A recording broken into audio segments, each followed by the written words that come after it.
What's up? What's up? What's good? How's everybody doing today? This is New Air Gardner, and we're just going to look over a couple of my bins this evening just to kind of see where they're at. We're going to look at some new bins that was just harvested and restarted and putting new bedding and things like that. And also, I'm going to look at a couple of bins that are actually been here for a while. And um, the great thing is worms do a lot of the work, but it's also the biology that's in your castings or your bedding when you put your bedding together. Um, what's going to actually make your bins turn over quickly. So it's not just the worms. So if the microbes are large colony in your bedding in your bin when you start off, then it's going to kind of actually kickstart those bins and have them ready so that when the worms want to eat, they have everything they need to eat. And the one way I think I achieve that is I make my bedding ahead of time. And sometimes my bedding sits there for about 3 months. I will shake it up and kind of mix it around in the 5 gallon bucket that I actually make it in. And I'm using a combination of alpaca manure, peat moss, other minerals such as a little rock dust. Not a lot of rock dust because rock dust doesn't really come available to the plant for a while. So it is, you do have those trace elements in your castings, and it's there and ready for the plant when the plant needs to take it up. So you really don't need to add a lot to it, but I do add that. I also add kelp, and I also add alfalfa. All those things are good. They help with the plant as far as getting the plant to uptake the minerals a whole lot quicker. It's good for the root growth and a lot of other benefits that you get from that. But my opinion is that a lot of doing your bedding ahead of time gets everything kick-started, gets everything going. It just blends together. And when you put your bedding in there, you put your worms, a lot of the microbes have already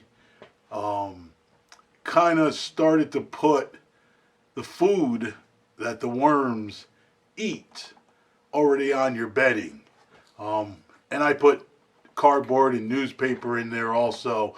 So I think those things, those combination of factors actually helps your bin be ready when you put those worms in there to start to eat up your material and the bedding and turn it over a whole lot quicker. And when I say a whole lot quicker, I have some bins that um, probably have maybe anywhere from 800 to 1,000 worms in it, and they're devouring that bin within 30 days. 30 days, it looks just about ready. I could actually start to harvest those bins, but I let my bins go at least 2 months. And one of the things I have started to do, I think I ran my bins a little on the dry side, where I thought the moisture was good, but I don't think it really was as good as I think it needed to be. Um, so what I started doing is I started using my meter. I think we all have a meter that is a 3-in-1, does the light, does the pH, and also does the checks the moisture. So I've been using that and just checking the moisture when I do them and try to get them very close to being moist, not dry, not wet. I don't like a wet bin. Um, and that kind of actually also helps out because the microbes stay alive that way.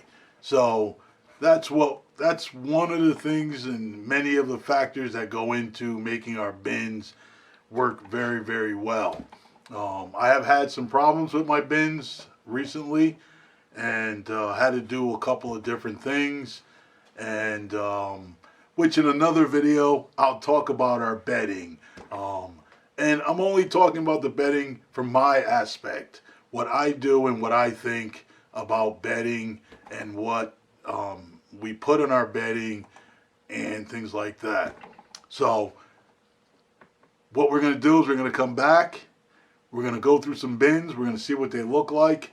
I know I haven't put a video out in a while, so this is going to be the first video for a while, and not going to make it too long, but we're going to check some bins and we're going to see what they look like. All right, stay tuned. I'll be right back.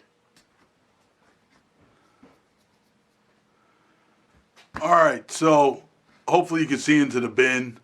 This was a bin that actually was done on 10/3, and normal activity in the bin, which is this particular bin is peat moss, alpaca manure, my minerals such as, like I always speak of, the alfalfa meal, kelp meal, eggshells, pulverized eggshells, or pulverized crab meal. And that's what I put in here. It's either cardboard and newspaper. Most of the time it's cardboard. In this particular bin, like I said, it's only been going from the beginning of the month. And I think today is like the 28th. And if you look at this bin is in very good shape. Only problem that I do have, like I said, is I do have some issues with some of the flies. But this bin does not have that problem as a big issue. So I'm going to pick that up. And if you're looking at that, that already looks pretty good. Let's see what they're doing. All right, so this is one of the bins that I got from one of the worms that are inhabiting this particular bin is the one that I got from Uncle Jim. And this is what I get a lot of, these worms making a ball throughout. Here's another worm ball of the worms. I don't know why they do it. I try to break them up every time I do, but they seem to find their way right back into a worm ball. And if anybody knows why they do this, let me know. I'm curious on why they seem to do this. And that's what I usually do, kind of break it up and let them go at it. But that stuff is looking very, very good. The moisture on this is a little dry.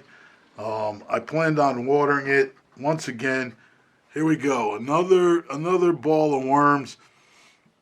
And I wouldn't be concerned about this if I feed my worms, organic matter, such as, leftover greens or anything like that. Then I really wouldn't be concerned about that. So what I try to do is, and here's another one. It's not big worm balls, but they are worm balls, and I just try to break them up and actually move them around. And here's another one.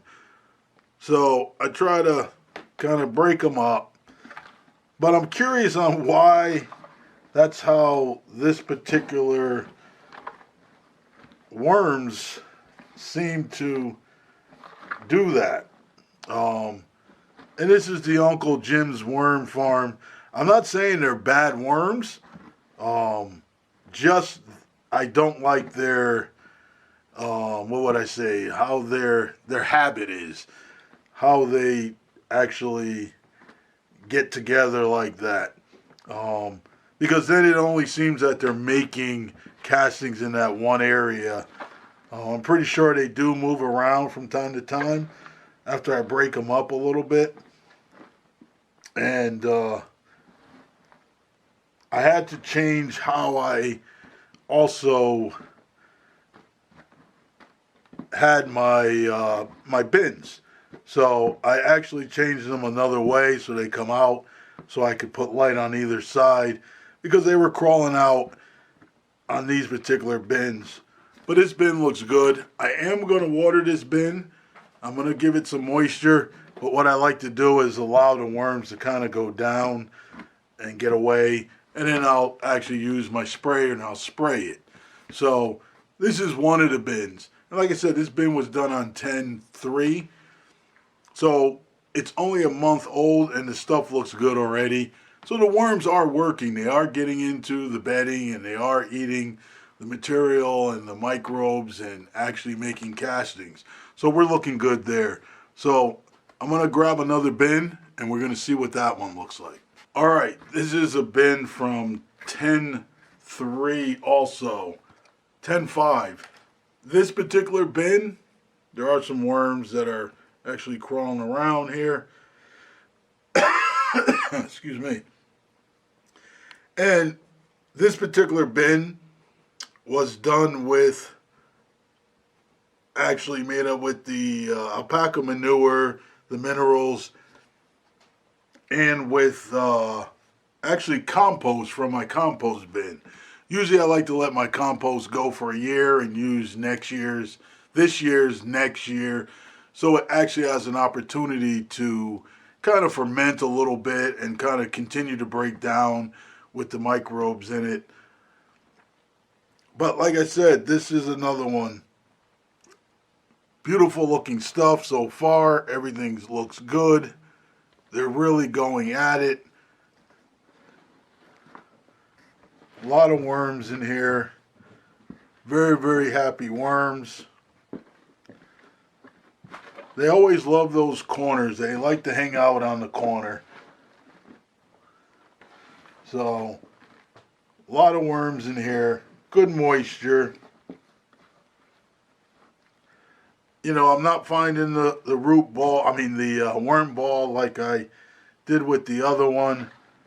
But the only issue I would say with this particular bin is, like I said, I used the compost that I actually made from this year as part of the bedding. So this is alpaca manure, compost, fresh compost, and newspaper, and my minerals. So that's normal. But this bin looks good too. I'm happy with that. Quite a bit of worms in here. Good inhabitant on this particular bin. But everything's looking good. So what I'm going to do is, next we're going to go to, these are newer bins. So I just wanted to show you what those newer bins look like. And this is only not even a month old. Now, when you put the bedding in, we all know it's going to be clumpy. It's going to have a lot of the paper. You're going to see a lot of the paper. But you don't see that in here. It's starting to break down. It's also starting to be eaten and consumed by the worms. So we're looking good there. All right, so that's another one. I'm just going to knock these couple of worms down. So everything looks good there.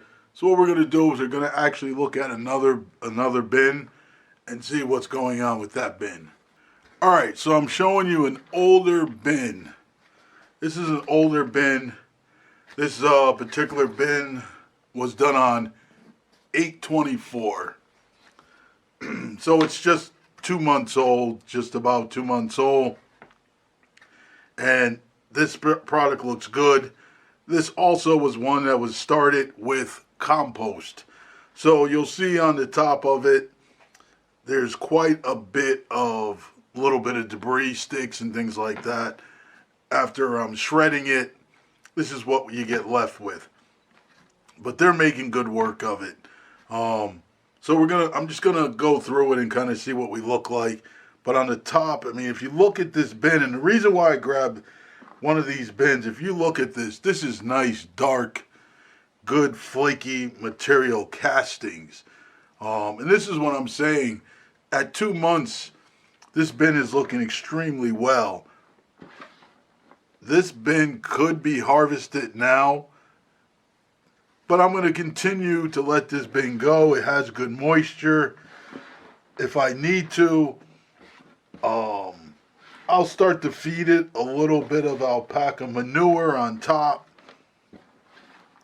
just in case, because they're going to continue to eat what's in here as far as the microbes and the compost and the alpaca manure that's in here. So I'm not concerned about them starving. Excuse me, but I probably will just add a nice layer of alpaca manure on top, or I'll give them some of my homemade turbo worm food, which has alpaca manure mixed in. So, I mean, this is a very, very good bin. I'm happy with that. Everything looks good, but it's not completely ready where I would like it to be. So, good moisture, and as I look at it and I feel it, and even just dropping it down, you could see the pearls, what I call the pearls, which are the worm castings. So there's very fine pearls here, which is the manure.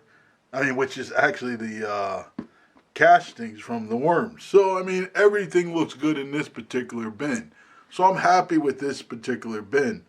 But we're going to look at another one that's actually an older bin, and we're going to see what we look like from there. All right, so let me grab that bin and we'll see what we got. Give me a second. All right, well, let's look at this one.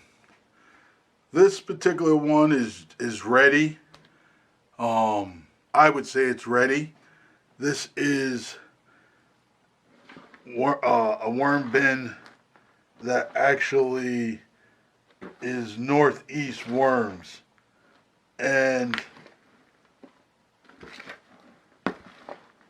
I'll be honest with you, I'm a little concerned with the amount of worms that are left in here. There are some worms in here, but not a high population that I actually had with this particular bin. But as far as the castings go, they made very good work of the castings. So, good moisture, beautiful castings, good moisture. So I'm very happy with that. And let's just say you look at my fingers, the moisture is good and the color is beautiful. It's a darker shade of dirt on my fingers. So that actually looks good. I think there may have been a problem with this particular bin, and it has nothing to do with moisture, because the moisture is good. It's not a wet bin. It's a good moisture. So, but there doesn't seem to be a whole lot of worms in here. So I don't know what's going on with this particular bin. Then I'll have to kind of look at it over the next couple of days and kind of see. I did see some, what I would say, half-life worms sitting on top. So there could be a problem with having something in this particular bin. And I'll have to kind of pay attention to it and kind of see if what I thought I seen is a problem. I had a problem with one of my other bins, which I'm going to save that to discuss in another later video on that particular bin, and we'll discuss that particular bin that I had a problem with. And I think this bin had the same problem. But this was a very highly strong, vibrant bin. I know when I did start it, it was a beautiful bin. So we're gonna have to pay attention to this bin and see if we have some problems. But those are the bins we're gonna go over, and I appreciate everybody for watching my videos. I appreciate the new subscribers that I have. And coming up, we're going to actually have some videos coming out soon. This is going to be the first video, but I'm going to have some videos and I'm going to talk about, like I said, bedding and some issues that you actually may get when you're buying worms from certain suppliers. I really want to talk about that because it's just like me selling my worm castings. If I find that there's an issue with my worms in my bins, a lot of it has to do with also the castings because whatever it is living inside of those castings. So I won't sell my castings.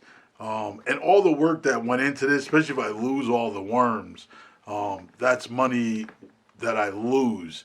If I throw out the castings, that's money I lost based on everything that I put into my castings from the alpaca manure, which isn't free to me. I do purchase it.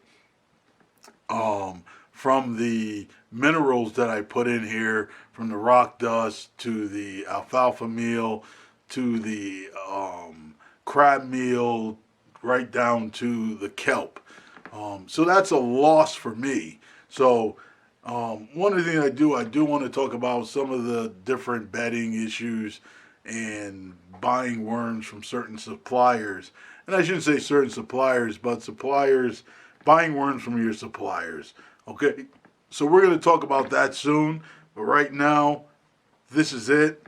Hopefully everybody found this video informative. If you find it informative, that you got something out of it, taught you something, hit that like, subscribe to the video, leave a comment, especially on the worms that become a ball where there's no natural food or any organic matter. I just wonder why they do that. So definitely leave me a comment, subscribe, and enjoy the rest of your evening. I appreciate you. Thanks.